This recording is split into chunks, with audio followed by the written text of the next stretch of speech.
Now what we're gonna do is we're going to need to remove the speedometer. I'm gonna change the speedometer portion, so stay tuned for that.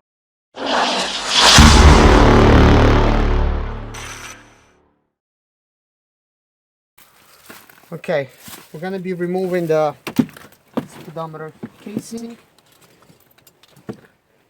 Kind of having too many tools here. Okay.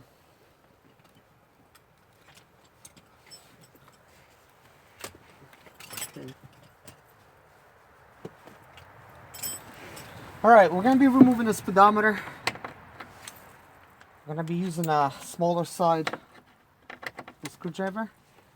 I have already brought the speedometer I'll be installing. It's my original speedometer. This speedometer here is from my other vehicle. This is from the donor, and it actually has more miles than that one because that one went to the million and started counting over. And I installed this one at about, I think, like 450,000 or something. I think I put 35,000 miles on it or something. I'm not sure exactly, but I have it written down. And you might be asking, well, why am I replacing it? Maybe I just want the original. But even though it's kind of convenient not seeing the check engine light, it's not convenient for me not to be aware of what's going on with the speedometer, because it's not really showing. It's not really, you just basically pull on this thing to remove it. I mean, don't like do it like really hard, because it might actually break. Yeah, this one's kind of falling apart. Yeah. Well, I don't have to remove that electronic piece. We just need to remove this.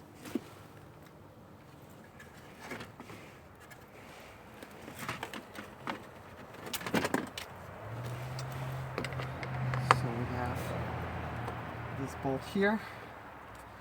And speedometer is not the only thing we're removing. This video is actually might be called replacing the immobilizer unit, and that's exactly what we're doing. Speedometer is something we're doing in the process. I might already have a video showing how to do the speedometer. I'm messing up my little GPS thing. So, speedometer.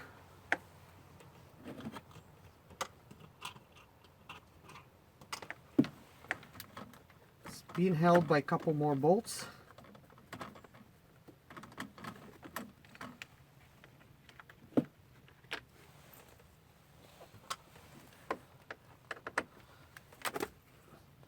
You know, guys, what's nice is these regular factory type of tools, they work really well. I mean, I haven't bought myself a set that's like this. I mean, I have it in the other type of tools. Okay, guys, Immobilizer is right here, okay? And to replace the Immobilizer, you could just simply lift it out. There's like this little tab. You can just pull it out. Here's the Immobilizer. You can see it. Press down this tab in the back and pry it out, okay? And we're gonna put this Immobilizer on the floor, okay? Here's the Immobilizer that we'll be installing. We'll be installing this one. And this Immobilizer is from actually the donor van.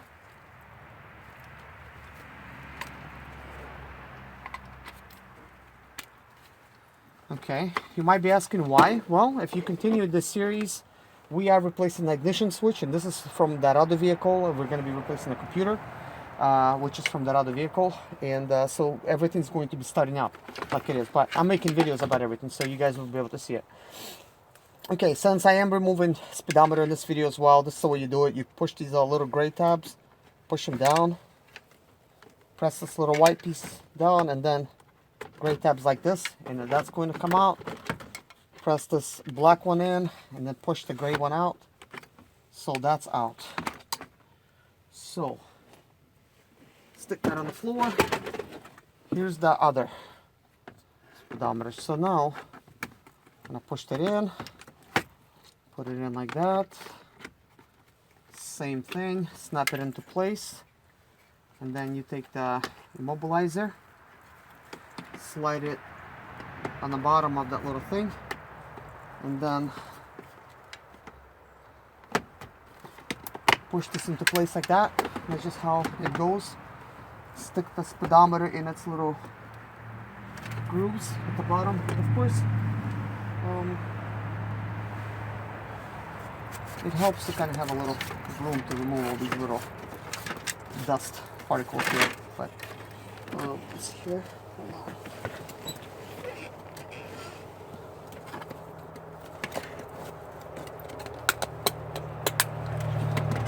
I like to sort of, you know, get in at least with like some kind of wet wipe or something, and wipe some of this stuff down in there, and just because all kinds of dust particles make it back here. It doesn't hurt anything, but you know, a little bit cleaner is better.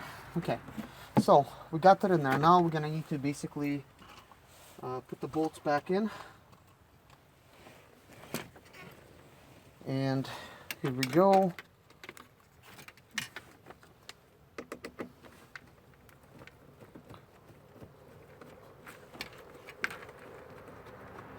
So I just want to lightly put it in to begin with, just like the usual installation. That way you could align everything properly.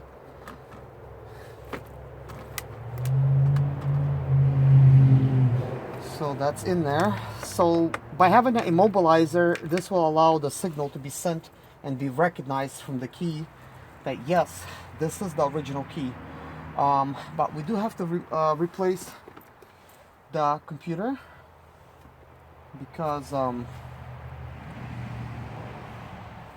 yeah, sorry, I'm thinking about several other things. Am I missing something here? No, we're not. We're missing this little lid here.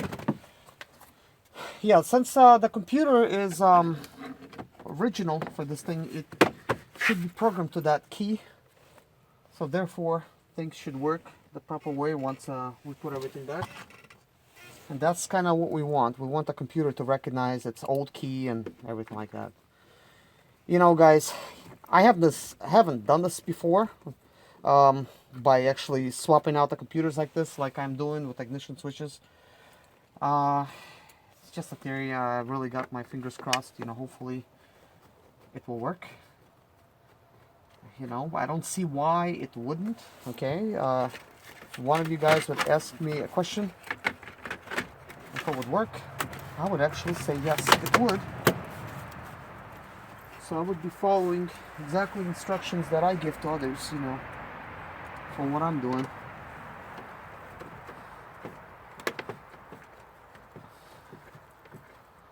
So the speedometer is basically in here, and next video I'm pulling out the computer. So hopefully you'll click on my next video and see how to pull out the computer. It's not hard, but at the same time, it's really not that easy.